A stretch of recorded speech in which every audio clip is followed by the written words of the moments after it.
Ďalšia falošná tvár lásky je súcit a tragédia. To sú dve tváre lásky. Súcit a tragédia. Súcit. Chlapec mal 2 roky, keď stratil mamu.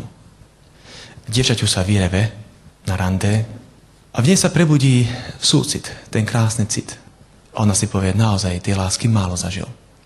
A začne sa chlapcovi venovať. Po pol roku si povie, už toho mám dosť. Mám vlastný život. Lenže on, keďže mne našiel ten krásny materinský cit, čo mu chýbalo, lebo nemal mamu, a to každé dievča v sebe má materinský cit, za vás to vyžaruje, dievčatá. On sa ten cit uprel. Lenže zároveň, keďže inú ženu nepoznal a ju cíti aj ako takú adeptku do manželstva, pretože ju má rád, chlapec skončil na psychiatrii. On hovorí, veď mám priateľa. To vôbec nie je môj typ. Ja mám svoj život pred sebou. Pomohla mu zo súcitu, lenže súcit to je falošná tvár lásky. Je to láska z núdze. Tak hovorí svätý Augustín. Keď niekomu musíš pomáhať len preto, že to potrebuje. To nie je ozajstná láska. To je taká vynútená. Ale je potrebná. Na súcit doplácajú ľudia, ktorí majú veľmi dobré srdce. Totižto súcit zapúšťa korene do dobroty srdca. A z toho vyrasta. Ak by človek mal kamenné srdce, nič tam nevyrastie. Práve na to ľudia doplácajú. Keď poznáte knihu alebo film Žony, rozpráva dievčati, ktoré ochrnulo, sa šli kúpať, kde si skočilo do mora, mal úraz, skončilo na vozičku a mal chlapca. Ten chlapec prišiel k nej do nemocnice a ona kričala, aby šiel preč. Bála sa, že bude chodívať ku nej už nie z lásky, ale zo súcitu. To je nebezpečné. Na to veľa mladých ľudí doplatí. Nemôžeš postaviť vzťah na súcit, lebo súcit rovná sa spotrebič energie lásky. Zatiaľ čo láska to je priamy zdroj. A tam sa dá stavať. Tam, kde je naozaj tá živá láska, ale keď tam je súcit, tí ľudia sa s ním trápia. Trápia a nemajú síl kráčať ďalej. Iba do nejakej miery.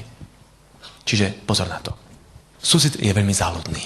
Môže z toho vyrásť raz aj láska. A posledná tvár lásky je tragédia. Tragédia osobná alebo rodinná.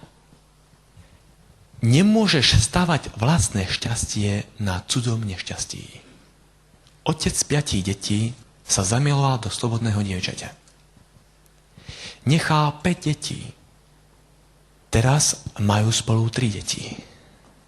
Prešli roky a teraz je veľké trápenie. Ona chodí k mame a plače. Mamka, prečo si ma nebila? Obrovské výčitky. 5 deťom vzala ocka. Nevinným deťom. Teraz ho dala ďalším 3. 8 detí živia. Platí veľké peniaze, derie do noci. Vodne v noci pracuje, kde len môže. Tá mladosť, vášeň, zamilovanosť, všetko je preč. Zostali výčitky a trápenie. Tak radi by to vrátili všetko späť. Vrátiť ocka 5 deťom a vziať ho 3. Čo robiť? Zbabraný život. Žiadne miliardy nenahradia otca jedinému deťatku. Nikto. A preto sú to také duchovné škody, ktoré môže človeka trápiť po celý život. Nemôžeš stavať vlastné šťastie na cudzom nešťastí. Darmo ti povie ten chlap, že on si s manželkou nerozumie. Nechaj tak. To je úplne normálna manželská kríza. Neexistuje manželstvo bez krízy. Každá manželstvo má kdesi svoje skúšky. Kríza to je niečo ako vietor, ktorý sa oprie do koruny stromu. Nie preto, aby ten strom vyvrátila a zlomila, ale preto, aby ten strom zmohutnil, spevnil. Ako vyzerá strom v lese? Je tenučky vysoký. Prečo? Lebo nikdy nezažil vietor, iba Vánok. Ten istý druh stromu, kde si vedľa lesa na lúke, je krásne košatý, pretože zažil vietor a zopustil hlboké korene. Preto kríza tu nie je na to, aby sa ten strom zlomil, ale aby zmohutnil. Kríza to je aj určitý znak rastu.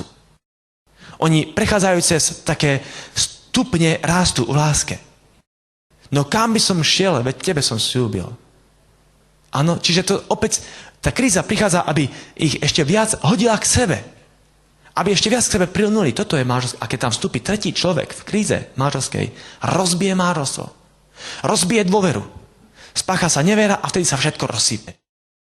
Preto je to veľmi nebezpečné. Keď vidíš, že ten vzťah tam, oni sú manželia, majú spolu vzťah, alebo majú aj deti, tam nesmieš vstúpiť. Lebo zničíš tomu človeku vtedy radosť, nevinné deti budú strápiť a ty sám príde čas, keď budeš 1000-násobne ľutovať. A nemôžeš to vrátiť späť. Preto nemôžeš stavať vlastné šťastie na cudzom nešťastie. Budeš šťastný rok, 2, 3 a potom trápenie a trápenie. Nestojí to za to. Varujem vás pred tým. Sú to obrovské zranenia. Obrovitánske. Človek sám sebe najťažšie odpúšťa. A tieto zranenia sú veľmi hlboké. My sme rozprávali hneď prvý deň o tom, že keď chýba otec, ako dieťa sa môže trápiť. Otec je hlavou rodiny. Je hlavou syna i dcéry. Preto môžeme čítať v písme, že otcovia, nedráždite svoje deti, aby nezmalomyselneli. To znamená, že to budú ľudia, ktorí budú nízkej mysle, malomyselní, budú sa podceňovať, trápiť. Otec je hlava syna i dcéry. Dokonca je hlavou svojej manželky. Ona ho potrebuje, aby ju chránil. Aby ona sa potom netrápila, keď sa zle rozhodne a ona plače, sa obviňuje. On je na to, aby ju chránil. Aby ju chránil jej citové bohatstvo, aby jej pomohol k bezpečiu vo svojom živote, aby sa nemusela báť. Preto vám poviem, že to je velikánsky dar lásky. Nad jedným prvkom rozmýšľam. Skúste sami nad tým uvažovať. To je taká myšlienka do pléna. Sú dievčatá, ktoré neveria v Boha. Sú ateistky. Toto si viem predstaviť. Ale neviem si predstaviť matku ateistku. Viem, že ich máte, ale neviem si to predstaviť. Rozmýšľam nad darom materstva. Dar materstva totiž to je tak úžasný zdroj lásky, že ona učí to dieťa, keď kojí, učí modlitbe. Preto samotný princíp lásky vychádza priamo z hlbokej dôvery v nekonečnú lásku. Čo je ľudská láska, ak neexistuje nekonečná láska, ak neexistuje tá, od ktorej žena ty lásku počneš vo svojom živote, lebo človek, aby sa láska narodila, sme povedať, že prichádza na svet ako dieťa. Potrebuje čas, aby sa mohla narodiť a ty potrebuješ počať vo svojom živote lásku. Ty nebudeš veriť v lásku, budeš túžiť po láske. Budeš chcieť, aby ťa obdarovali, ale čo to dávať lásku? Odkiaľ naberieš, čo je to láska? Ak nepríjmeš do svojho života to semienko lásky. Že nebude v tebe rásť, mohutnieť ako tvoja nádej. Byť človekom nádeje. Jedno dievča z filozofie mi hovorí, viete, ja keď som bola malá, žila som naplno. Teraz už neviem žiť naplno. Prečo je to tak? Pýtam sa, a čo viera? Veríš v nekonečnú lásku? Veríš? Nie. To je tvoj problém. Lebo ak človek verí v nejakú obmedzenosť, napríklad, že chlapček povie, ja budem veľký ako ocko, hej? Nepovie väčší, taký veľký povie. Zaujímavé. Keď niekto verí napríklad, že bude ako Paganini, tak bude ako Paganini. Nemôže byť väčší, lebo väčšiu veľkosť ako on neverí. A preto sa rozvíja do tej obmedzenosti, do ktorej verí. Preto človeku dávame nádej, dávame ideál. Aj tu, čo rozprávame ideál. Prečo? Aby človek dosiahol viac. Aby prekočil vlastný tieň. Aby zostal hore. Aby nestal zablokovaný v tom, že zostal tam, kde zostal. Aby mohol ísť vyššie. Lebo každý človek má svoju obmedzenosť. Každý človek žije svoju myšlienku. Každý. Vy máte svoj život, máte svoje predstavy, ktoré nadobudneš buď skúsenostiami, alebo tým, že niekto ti podá informácie. Ale teraz záleží od toho, či dokážeš ty vo svojom živote ísť na tie tvoje obmedzenia, na tvoje informácie. Prečo ste tu? Prečo ste prišli, povedzte? Aby ste vedeli, nie? Že čo ste nevedeli? No na to ste tu. To znamená, že keď človek, veď sa hovorí, že dobrý človek túži po poznaní a kde je láska k múdrosti, tam nie je strachu ani hlúposti. Kde je láska k múdrosti? Jasné? Tam nie je strachu ani hlúposti. Lebo ten, kto napríklad sa rozhodne pre ignoranciu, to je vlastne taký obmedzenec. Lebo ignorant nevie, že nevie.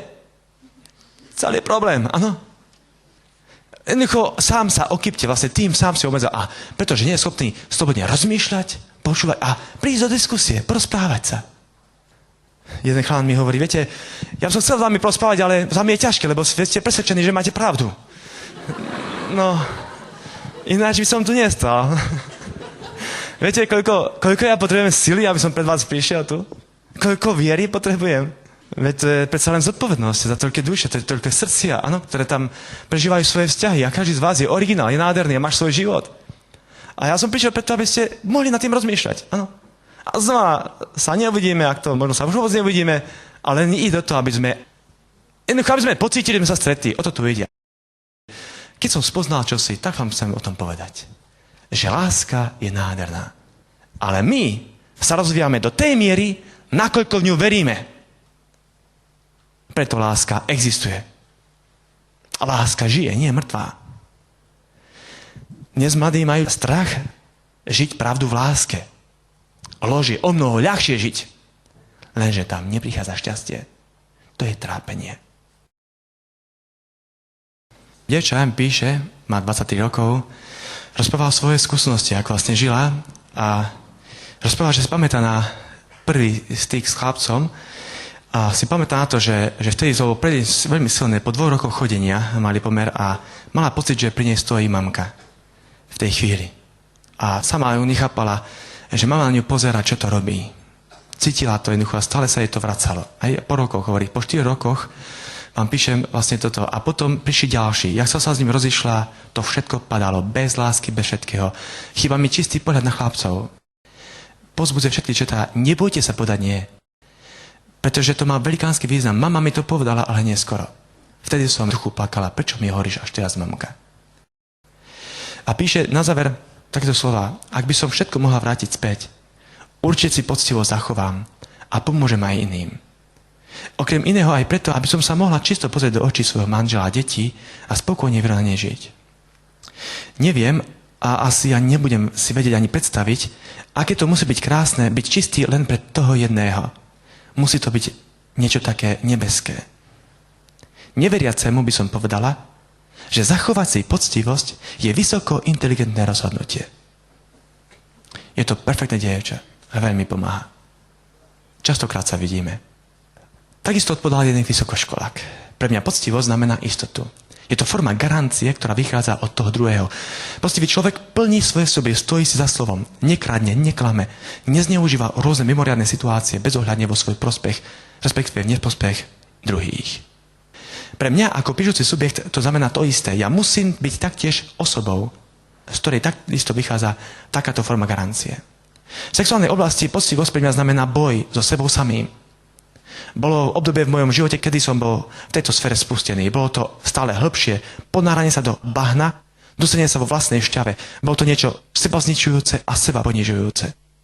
Nepoctivosť a nevezanosť ma nahlodávali znútra až tak, že som sa začal sám sebe hnusiť. Preto teraz je to boj. Boj s vlastnou slabosťou, s vlastným telom. Boj o dôkaz, že ináč to je lepšie a že ináč to ide tiež. Je to boj o to, aby som sa na druhých pozeral ako na rovnako bojujúcich a nie na rovnako spustených. A tomu náležite prispôsobiť svoje správanie. Je to boj o zodpovedný život, o životný štýl. Poctivosť znamená budovanie, stavanie, rast. Z toho vyplývajúcu námahu a niekedy nepohodu, ale jedinú cestu k sladko chutiacemu ovociu. Nevezanosť a spustenosť znamená lenivosť, pohodlnosť, slabosť a ničenie seba a aj druhých okolo seba. Byť poctivým je ťažké. Pohodlnejšie je byť spustený. Byť poctivý však znamená byť dôstojný, byť zodpovedný, byť silný. Byť poctivý je správne a dobré a oveľa lepšie ako byť spustený. Osoby môžu byť spustené, ale len osobnosti môžu byť poctivé. V tomto kontexte znamená poctivosť vyspelosť a úctu k sebe samému. Ak niekto nie je úctivý k sebe, nemôže byť takým ku iným. Preto je to aj jednanie s druhými ľuďmi. Poctivosť je úcta k človeku. Čiže ak ja chcem urobiť niekoho šťastným, potrebujem budovať vlastnú osobnosť. Chalan, ktorý je alkoholik, narkoman, nikdy nemôže urobiť iného šťastným. Pre rodinu to bude prekliatie. On ju finančne, citovo zrujnuje každú osobu, ktorá s ním spojí svoj život. Dievča, ktoré je barové, nemôže urobiť šťastným manžela. Pretože barové manželstvá sú bez lásky. Preto vám hovorím, samotný princíp, ideme do baru a barové vzťahy sú o ničom. Zabaviť sa na jeden večer, no, ale do manželstva nikdy. Zabaviť sa, hej, tak prečo nie, hej? Ale neexistuje vážny vzťah. Preto je tam velikánsky rozdiel. Človek má iba jeden život a má možnosť budovať, rásť. Človek, ktorý pestuje neresti, nemôže byť šťastným, lebo neurobiť nikoho šťastnými. Čiže iba človek, ktorý pestuje čnosti vo svojom živote, že chce byť väčší, chce byť lepší, chce byť dokonalejší, chce byť čistejší, ten človek, on chystá seba ako najkrajší dar pre iného, lebo s ním treba žiť, s človekom, nie? To nie len, že kúpiš si, čo ja viem, nejakú skriňu, tá bude stať tam a ti je jedno, či je, jaká je. Plní svoju funkciu. A ty potrebuješ denne s ním komunikovať, s ním rásť. Prežívať vzťah, lásku. Preto nie je lepšej investície ako investovať do človeka. Hodnoty. Áno? Hodnoty, budovať, rásť. Čiže toto je to povolanie človeka k láske. Rásť v láske. Ako to vyzerá, keď sa chlapec a dievča prvýkrát zamilujú? Toto je ináč. Toto je priamka lásky. Takto miluje chlapec a takto dievča. Keď sa chlapec prvýkrát zamiluje, jeho láska je láska vyšších citov. Je to čistá, duchovná, takzvaná platonická láska. Vtedy chlapec miluje dievča ako dúhu. Sedáva pri nej na lavičke. Sa jej nedotkne, aby sa mu nerozplynula. Dúha princezna. On je zablokovaný v platonické láske. On aj 10 rokov takto môže žiť. Cíti, že ju veľmi upúta, lebo ona, to je idealizovanie, samozrejme. Ale jeho tak veľmi púta tá duchovná sexualita, že on je ochotný aj zomrieť. Ona nevie, ale on vie. To je tá čistá platonická láska u chlapca. Dievča má tiež čistú platonickú lásku, len má širší záber. Ona hneď po prvom rande rozmýšľa a ľúbi ma. Hej. Keby aspoň slovko, keby sa aspoň zakoktal, hej. Nič, hej. Keby taký dotyk, keby sa dotkol, to je aké pusa, ja odpadnem, hej. Dotyk, on sníva o tomto, hej, sníva. Preto keď muž ženu pohľadí, šepka je, ľúbim ťa, ty môj chrobáčik, ona prežíva 7. nebo. 7. nebo. Chalani zvyčajne nevedia jednu vec. Že dievča zvyčajne necíti potrebu pohlavného života zo začiatku. Zvyčajne nepotrebuje pohlavný život. Ak začína v začiatku, môže tam byť prebudená potreba, dajme tomu masturbáciou. Ale pozor, ona prečo súhlasí s prvým stykom?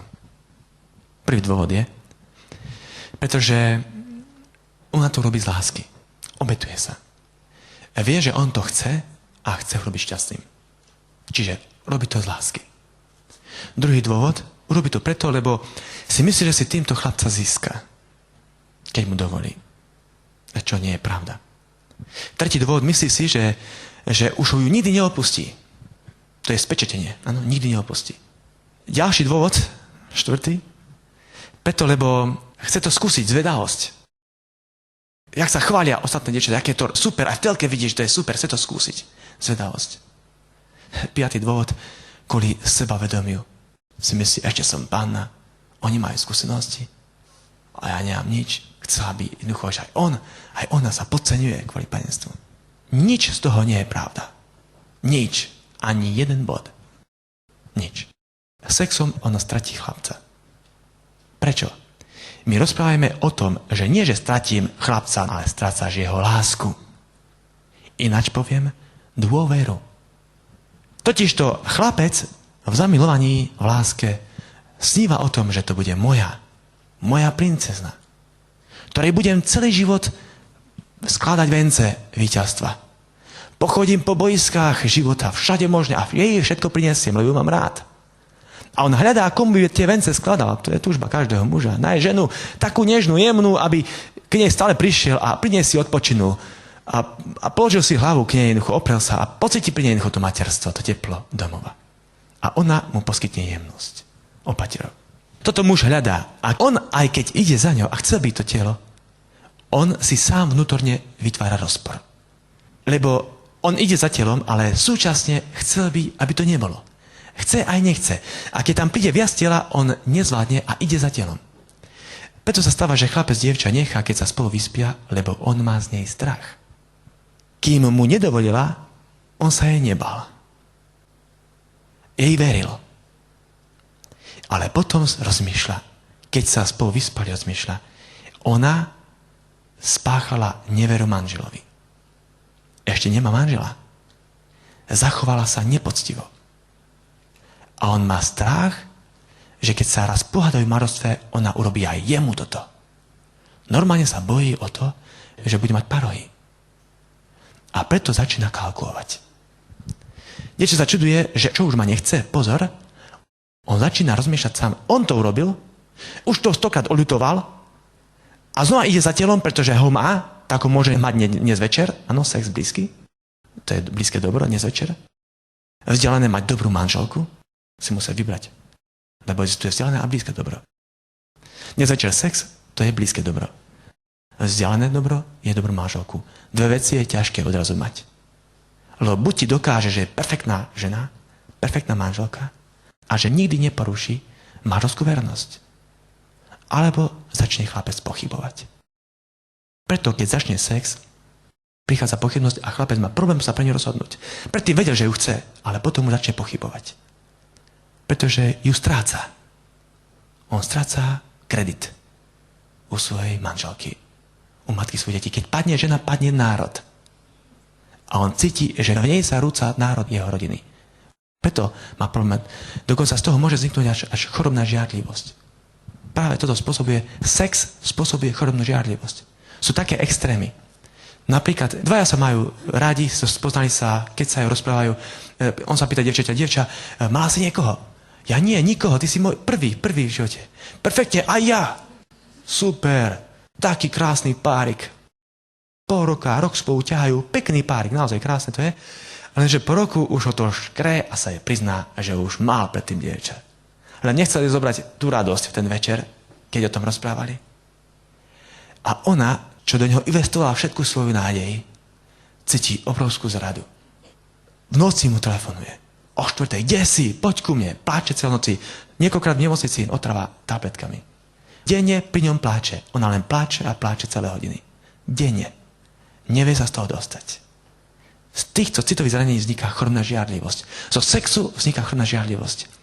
To je totiž to porušenie dôvery. Dôvera je tak jemná vec, že ľudia si majú chrániť tie výhonky života, aby si neublížili, aby nepolámali, aby jednoducho nemali problém si veriť navzájom. A tam ide práve o tú hodnovernosť. Kredit človeka. Preto, lebo mať rád znamená, vieš čo, ja ťa mám rád a ja sa nebojím. Ja ťa tak mám rád a ti verím, že môžeš ísť aj do tamtarie. Ja sa nebojím. Lebo ťa mám rád a ja ti verím. A tam, kde je pochybnosť vzájomná, sa bojí pustiť. Nie to tam tarie, len tu vedľa. Na chodbu. Bojí sa. Lebo nemá istotu. A čo keď? Rozumiete, čo ide? A tam sú lámu tie výhonky lásky. Preto žiť a lásku znamená žiť kredit. Poctivosť je úcta k človeku. Kto nie je úctivý voči sebe, nemôže byť taký voči iným. Ak nemáš úctu k sebe ako k daru, potom znamená, že si nevážiš nikoho. Keď chceš niekoho obdarovať, musíš si ten dar vážiť, čo mu chceš dať. Ak si ten dar, čo mu dávaš, nevážiš, potom ako to je? Môžeš niekomu dať nejaký darček kúpiš, dáš mu, on to vyskúša, chodí, dajme tomu pol roka v topánkach, potom ti donesie a povieš, vieš čo, ja už nechcem ten tvoj darček, hej, tak zanesieš ďalšiemu, hej, zabališ pekne do krabičky a čo s tým? Čiže naozaj láska je dar sa darúva, dar sa neskúša. darúva. A preto človek, ktorý chce obdarovať, má budovať hodnoty v živote. To vám odporúčam, ak chceš byť šťastným, žij tak, aby ľudia okolo teba boli šťastní. Iba tedy budeš šťastný. Egoista nie je šťastný, je to úbožiak. Dievča si myslí, ja si ulovím chlapca, budem mať takéhoto. To je blbosť, lebo na nevie, čo láska. A vlastniť ho nemôže, že tak budeš nešťastná. Čiže dôvera. Dôvera, áno, tam sa kde si buduje celkom ináč. To je to čisté. Najprv plotenská láska, dievča má väčší záber. Ona hneď sníva. My rozprávali, že ona sníva hneď dotýka, tak on nie. On je zamilovaný a hotovo. Celý jeho svet. Stane sa, že idú na rande, keď si, že sa nemá k činu, hodila sa na strom, vyboskávala, pochopil. A tak, keď dievča objal, v ňom sa prebudila žiadostivosť. Čo to znamená? Je v poriadku a v ňom sa prebudili nižšie city. Nižšie city. Týmto dievča chlapcovi vytrhne blok. Blok, ktorý rozdeľuje vyššie a nižšie city. On dotýky také veci, on to necíti potrebu. On ju má rád a hotovo. To je platonická láska mužov. Sníval o nej. Chcel ju takú, ako ju potreboval. Keď v ňom sa prebudila táto túžba, ona vlastne potiahne z týchto etap lásky ďalej. Prvá etapa, to je láska mladých. Táto časť potiaľ po ten blok. Druhá etapa je tuna. To je snúbenecká láska. A tretia manželská láska. Sú 3 etapy. Tým, že dievča chlapec pocíti, on si vlastne uvedomuje, že čo si zadeje a ona ho ťahá z lásky mladých do snúbeneckej. Áno, tam je už dotyk a cítia, teda hlavne ona cíti záväzok. Áno? Hej? Ona ho chcela dotyk, chcela, keby podala slovko, ľubím ťa. Toto všetko ťahá do snúbeneckej lásky. Čiže ona ho poťahne z lásky mladej snúbeneckej a tým vytrhne blok chlapcovi. Chlapec už začína rozmýšľať, že predsa len ten dotyk ženy je príjemný.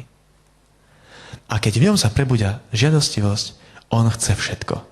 On ju ťahá do znakov manželskej lásky, aj keď často nie do manželstva. Tam vznikajú zranenia, tragédie. Prečo? Tým, že ona jemu vytrhla blok tu na medzi láskou mladých a snúbeneckou, on jej vytrhol blok medzi snúbeneckou láskou a manželskou. Ona nechcela mať s ním pomer. Hladkať, šepkať slovka lásky. Všetko stačí. Jej to stačí. Tešiť sa z toho, že sú svoji, že sa majú radi. Ona to môže robiť a pritom nemá žiadne výčitky. Žiadne. Ona až potom, na druhý deň je nešťastná z toho, čo to robila. Až potom, lebo ona v tej chvíli, viete, srdce má dôvody, ktoré rozum nepozná. A ona vlastne tým srdcom všetko hodnotí a premýšľa, uvažuje a tak vlastne ide ďalej. Až potom, keby náhodou sa rozišli, tak vtedy povie, ja som zle urobila. A vtedy cíti výčitky. Kým ešte spolu fungujú, ešte žijú spolu, tá ešte povie, že ešte dobre, však sa máme radi. A jak príde rozchod, a vtedy prídu trápenia. Na čo to bolo? Viete, ale chán už to vie. On už vtedy cíti, že toto, čo už sme urobili, tie veci telesnosti viac dokáže vnímať v sebe.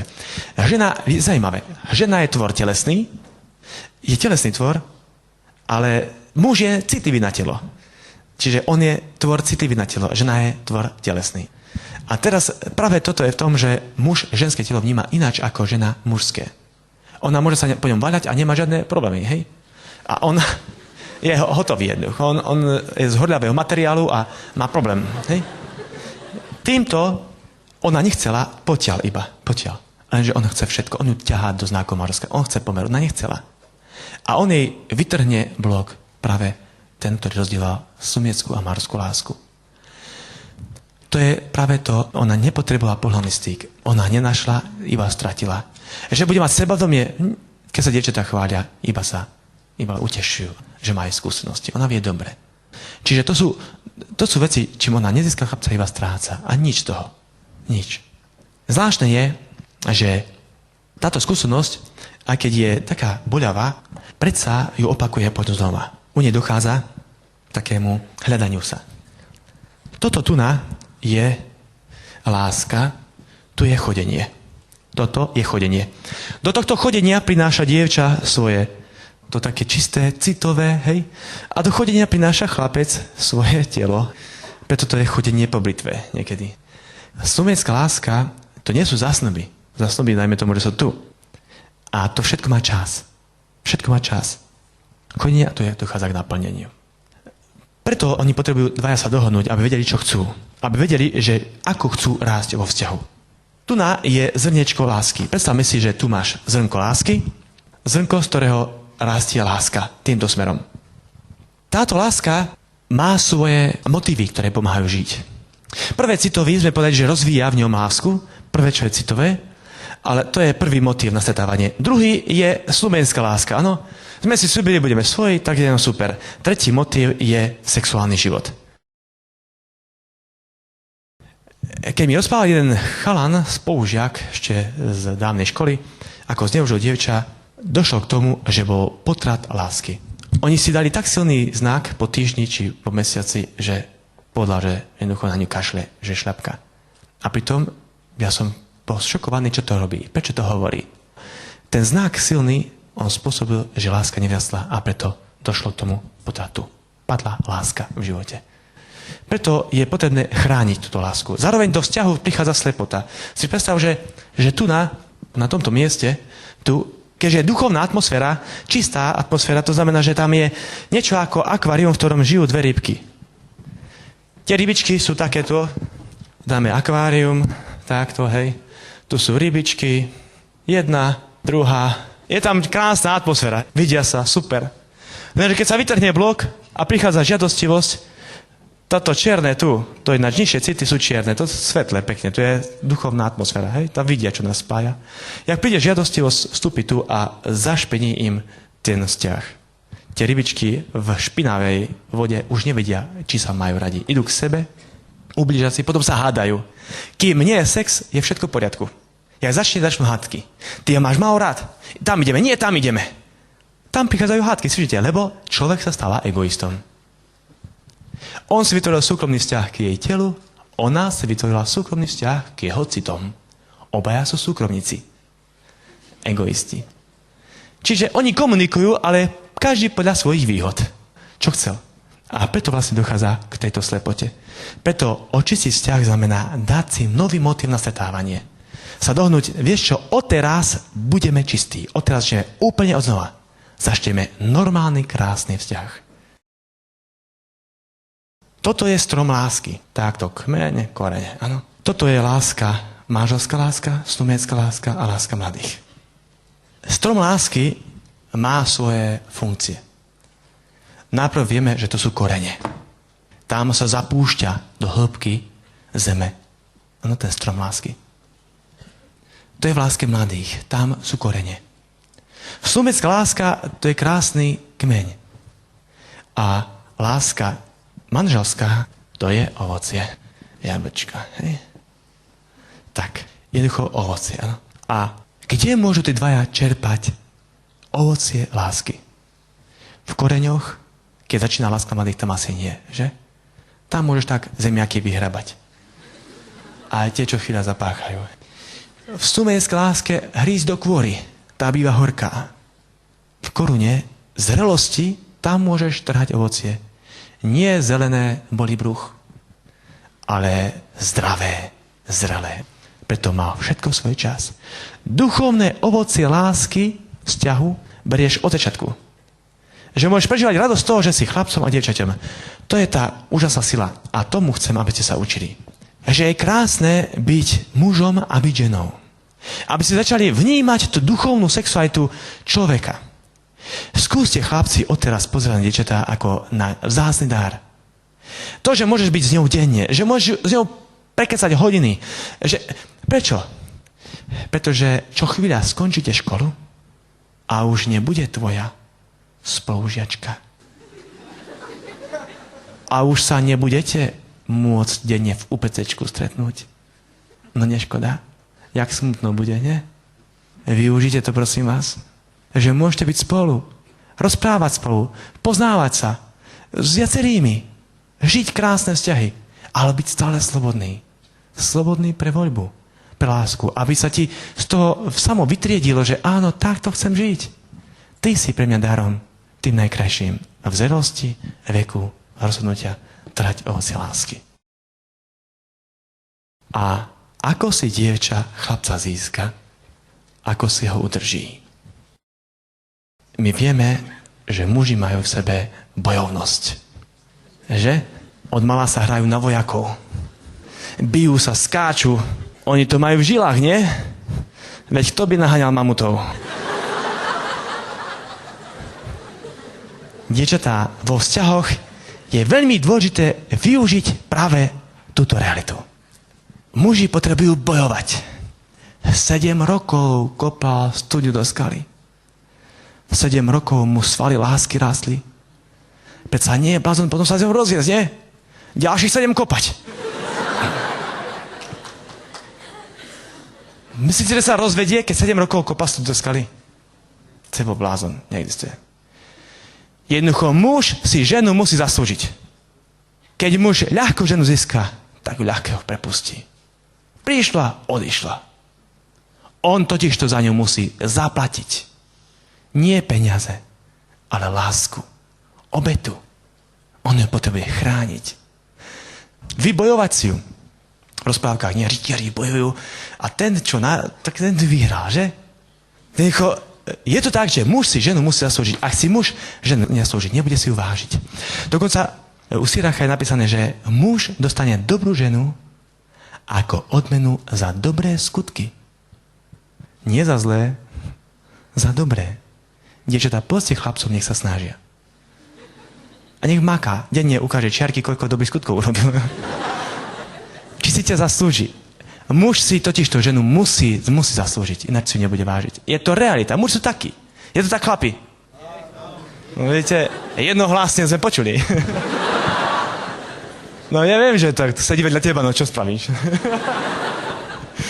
A ktorý chlap by chcel sa zrieknúť toho, čo má, nie? Lepšie, ako sa hovorí, vrabec felsti. Muži majú svoje bojovnosti. Predstav, že príde bojovník, zaútočí na hrad a povie, veď to bola rozvalina. Ide ďalej. Nájde tu velikánsky hrad, kde dlho bojuje, keď ho dobije, povie si, toto je dobrý hrad, tu sa oplatí zostať. Tento bojovník, nazvieme ho, že je to rytier. Poznáme aj iných bojovníkov, ktorých nazývame zbojníci.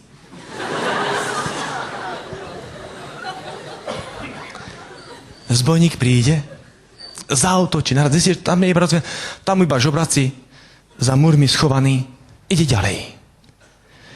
Zbojník si netrúfne na hrad, kde je plno vojakov. Tam iba rytier zájde bojovať. Zbojník má radšej zbojnícke chodničky, tých slabších zozadu prepadnúť a ozbíjať z babelec. A tak hľadá ďalšie rozvaliny, dokedy, kým sa nemusí ženiť. Myslíte, že bude šťastný? On nevie, čo je to láska. Veď regresívny blok, syndrom Mozambik, hypersexualita. To sú všetko znaky, ktoré ho sprevádzajú a ktoré ho vlastne trápia. Potrebuje uzdravenie. Keď som prednášal na Trnavskej univerzite asi pred 5 rokmi, bol tam jeden lekár, ktorý tam prednáša a po mojej prednáške mi hovorí, niektoré povie dievča, to je skala, na ktorej stavajú dom lásky. Ak dievča nevie povedať nie, staví na piesku, všetko sa zrúti. Ak mu povieš, že ešte prepáč, ale tento dar patrí môjmu manželovi. Pre ňoho chcem uchovať. V tej chvíli alebo chlapec ťahne uši a ujde, znamená, že mu o nič iné nešlo. Tak spoznáš, či ťa má rád, o čom mu ide. To je skúšobný kameň lásky, to nie. Slovko nie. Pretože bez slovka nie sa ani nezamiluje. Sme počuli, nie? Otec 3 detí. Až tá, čo povedala nie, čistý bosk, on bol z toho hotový. Prvýkrát v živote zažil ženu, ktorá dokázala mu ukázať, že má hodnotu. A jednoducho tá žena nedá spať. Cudnosť je najväčšia príťažlivosť sexuálna. Preto to nie čistí, chráni a buduje tvoj vzťah. Čistí od všetkého nečistého. Nemusí sa bať, nič sa ti nestane. Chráni, nerozpadne sa ti, neboj. A buduje. To je skala, na ktorej môžeš stavať. Ináč stávajú na piesku, dom lásky. Všetko sa zrúti. Nie dievčate. Dievča, ty rozhoduješ, čo sa stane, keď sa ide na rande. Lebo ty máš žezlo lásky v ruke. Ty rozhoduješ. Ak nedovolíš On si nedovolí, to muselo byť znásilnenie. Preto ty mu dávaš práve túto silu cez svoje nie. Žena, buď krásna, lebo takou som ťa stvoril. Buď múdra, ak môžeš, vážená, však musíš byť stále. Ak žena nebude vážená, bude pošľapaná, bude zneužitá. Ak si žena nebude vážiť samu seba, nikto si ju nebude vážiť. Každý použije a odkopne. Pretože žena určuje svoju hodnotu. Ženy, vy ste pokladnice plné perál. Sú tam perly rodinného pokoja. Perly dôvery, úcty, lásky. Perly radosti s deťmi. Jednoducho, sú to pokladnice plné perál. Ste vzácne poklady. Preto žena, keď sa vydáva, muž sa oženuje. On sa nevydáva. On sa obklopil ženskosťou. Už je oženovaný. A on sa vydáva. Je darom seba darujúcim. A keďže darom seba darujúcim, je riziko, že ona pri vydávaní sa môže byť uchmatnutá a unesená. Znásilnená, predaná. Lebo má cenu perál. Preto žena musí byť chránená. A žena musí byť chránená. Keď sa ide do sex shopu, kto platí? Muži, ženy predávajú.